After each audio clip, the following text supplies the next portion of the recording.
Semua yang ada di media massa salah.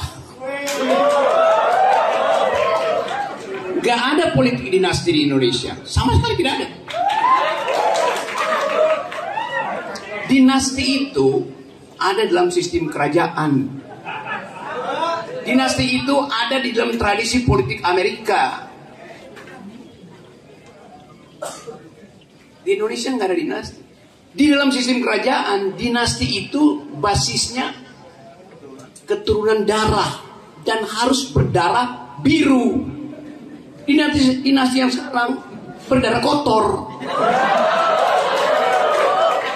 Jadi jelas itu bedanya. Kita mau bicara sesuatu yang sudah terjadi, sesuatu yang bisa membuat Anda kecewa. Kalau Anda bayangkan bahwa dinasti ini yang dipilih di depan Kaleng Kongguan akan memimpin Anda untuk menyeberangkan Indonesia ke tahun emas. Bagaimana mungkin kita memperoleh tahun emas kalau yang memimpin berasal dari Kaleng Kongguan? Absurd. Jadi kita dari sekarang berupaya untuk membatalkan imajinasi konyol itu. Nggak akan ada tahun emas kalau pemimpinnya kaleng-kaleng. Jelas keadaan itu. Ada membayangkan 2045 kata Pak Jokowi, kalian akan punya pendapatan kira-kira 5-6 kali dari sekarang. Itu namanya Indonesia emas. Saya kasih data kecil hari ini. Malam ini dan setiap malam ada 16 juta manusia Indonesia tidur dengan perut kosong.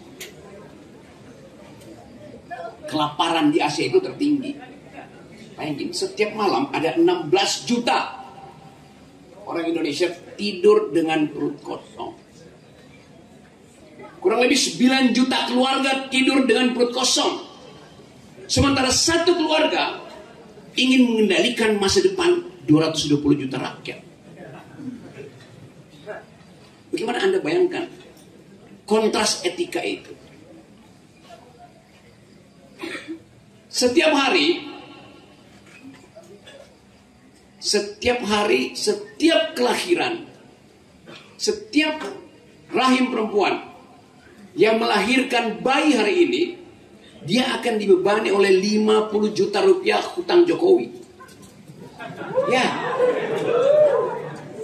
Proyeksi tahun depan ada 2 juta kehamilan.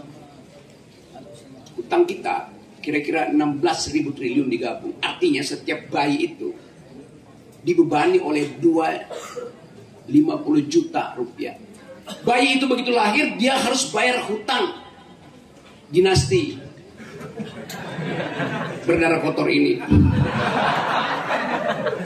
Banyak 50 juta. Saya ulang ya, dinasti itu darahnya biru bukan darah kotor. Saya kasih statistik ketiga. Stunting di Indonesia sudah 24-25%. Artinya 1 dari 4 bayi yang lahir dia akan kekurangan kemampuan berpikir karena otaknya menyusut 25% di masa formative years ini. Anda bayangkan. Saya ulangi statistiknya ya. Setiap malam ada 16 juta orang Indonesia tidur dengan perut kosong dan pagi-pagi nunggu BLT.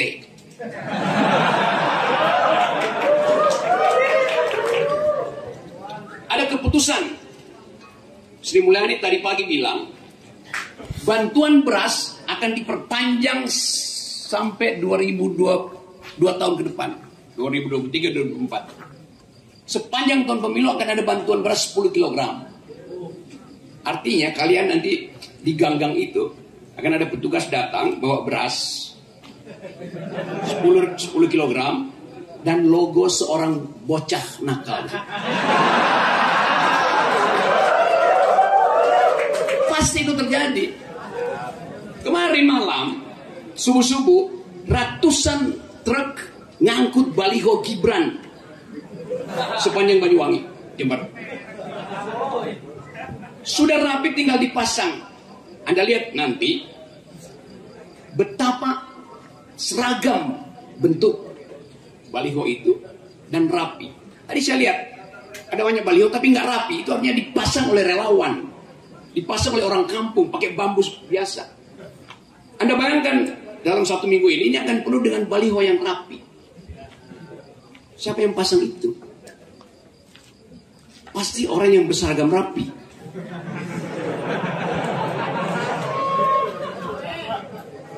Saya bikin hitungan, kira-kira akan ada 15 juta baliho seluruh Indonesia yang akan dipasang atas nama PSI.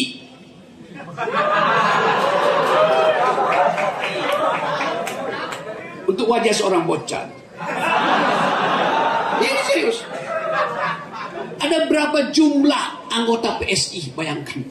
Lebih banyak baliho daripada anggotanya.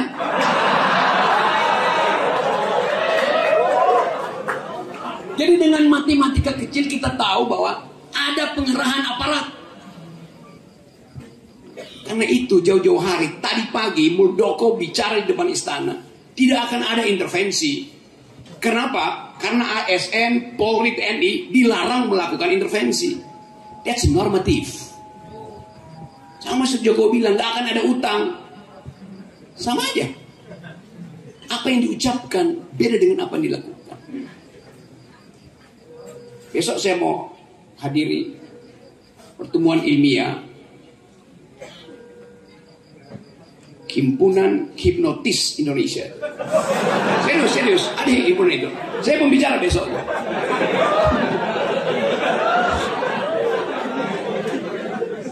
Kalau mau ikut daftar, tapi bayar 300.000 tuh, mahal. Jadi besok kantong gue akan penuh nih. Ntar saya bagi BEM buat bikin baliho tadi. Saya ulangi pembicaraan malam ini ya. Ada 9 juta keluarga, 17 juta manusia Indonesia kelaparan. Setiap bayi yang lahir dibebani utang 50 juta per bayi.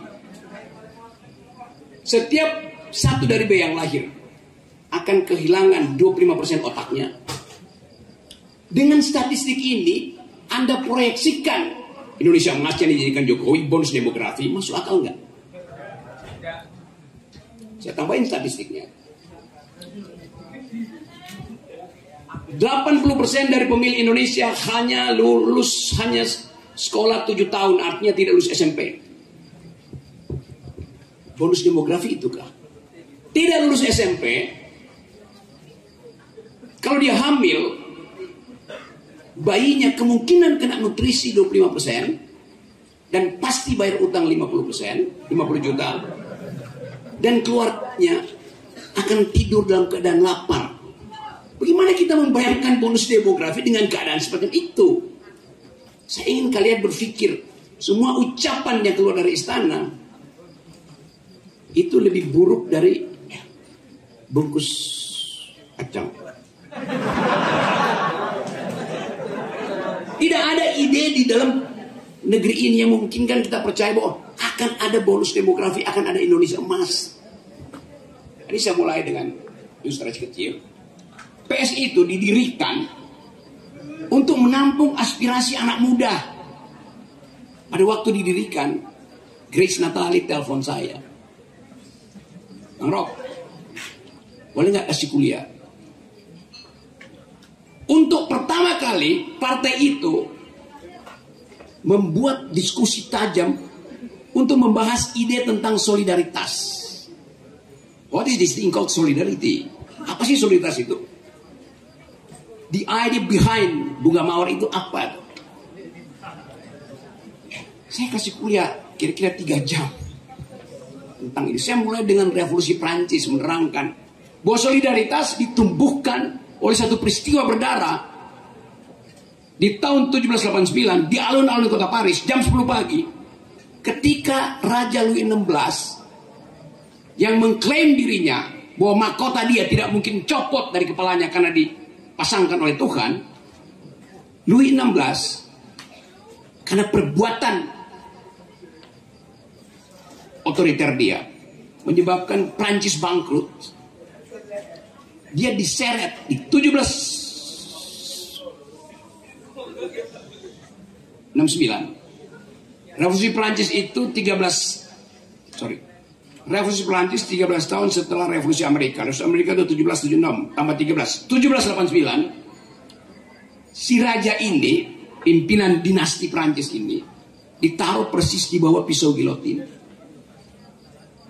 Lalu raja bilang, coba kita uji apakah betul mahkotamu tidak akan copot dari kepalamu, dipotong kepalanya. Yang suruh bayangkan ini terjadi di depan Monas ya.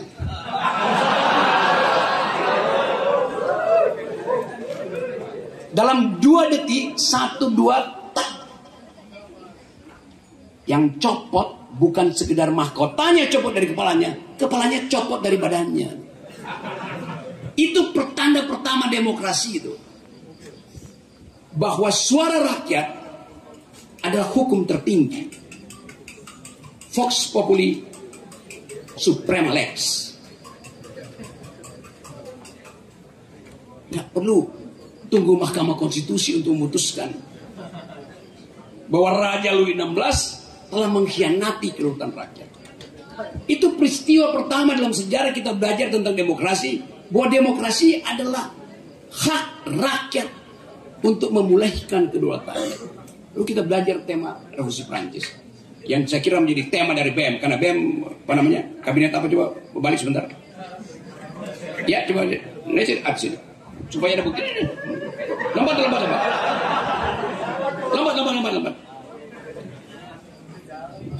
Naikkan ke atas. Kabinet Revolusioner 2023 BEM Iki Pune. Ya.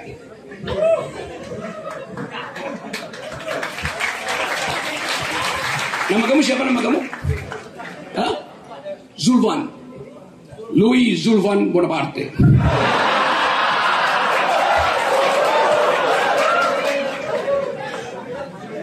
Zulvan adalah saksi imajiner saya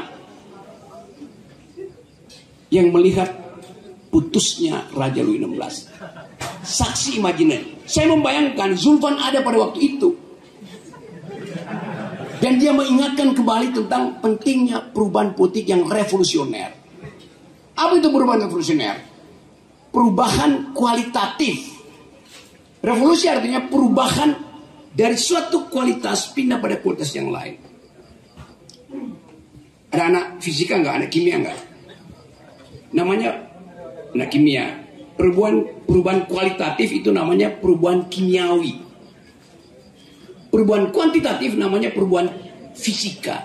Perubahan fisika masih dibolak-balik. Perubahan kimiawi nggak bisa tuh. Sekali dia pindah, dia berakhir di situ. Tidak ada reaksi kimia yang bisa dibolak-balik.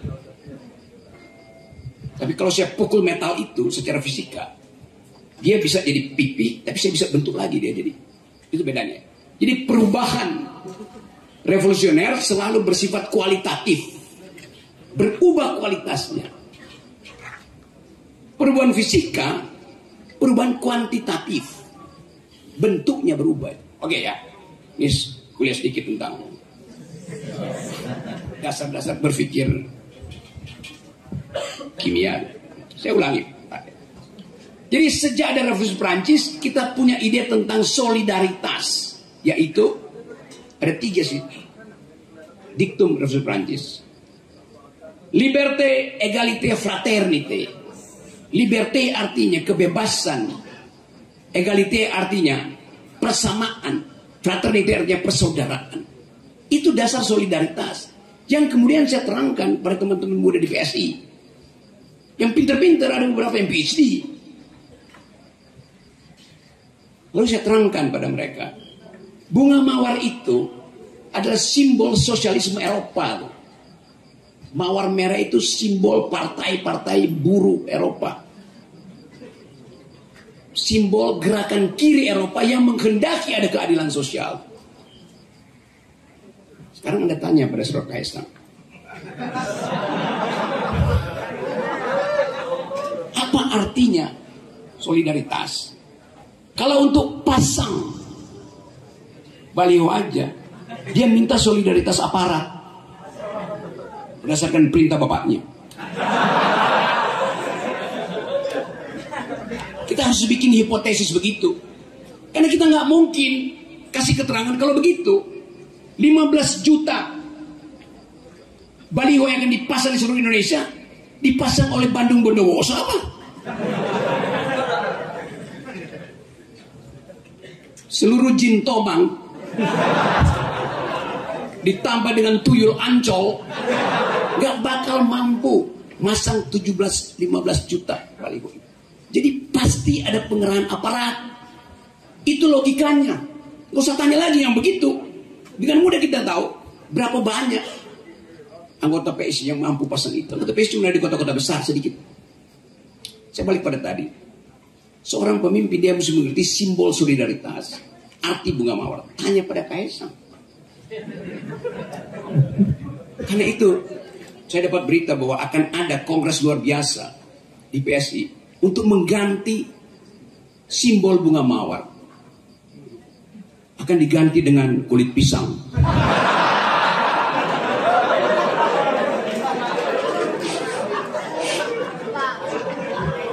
Ya karena itu yang cuma dia tahu. Oh saya nggak ngibul nih. Saya bikin thought eksperimen. Eksperimen di kepala. Di dalam logika, metodologi biasa itu orang bikin thought eksperimen supaya terhindar dari delik. Ya saya bisa buktikan, saya punya kemampuan metodologi, saya mengajar metodologi, logika 20 tahun di UI. Jadi saya bisa buktikan bahwa cara berpikir semacam ini diperlukan justru karena tidak ada keterangan resmi tentang keadaan politik. Itu masalahnya.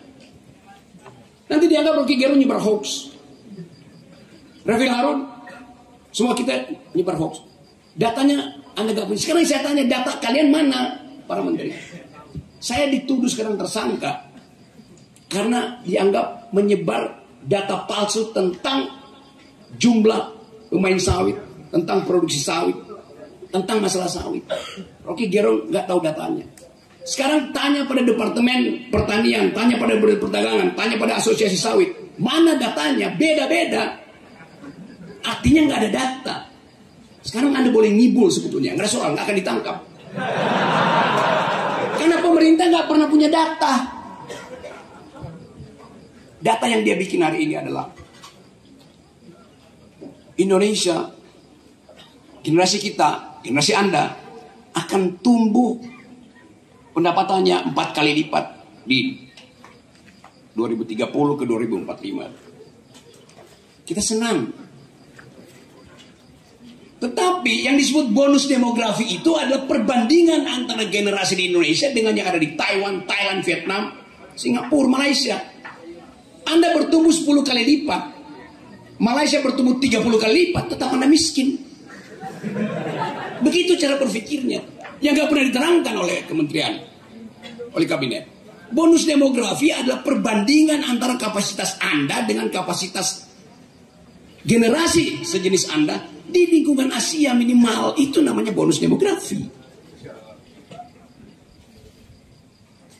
Udah nggak dapat bonus waktu saya.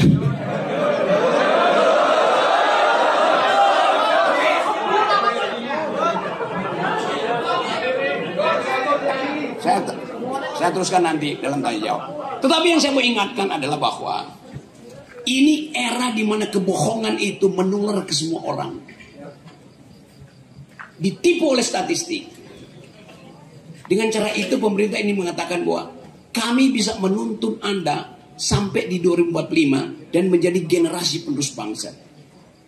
Tapi dari peristiwa di MK kemarin itu menunjukkan bahwa kita sebetulnya bukan maju ke 2045, tapi kembali ke 1645. 500 tahun ke belakang.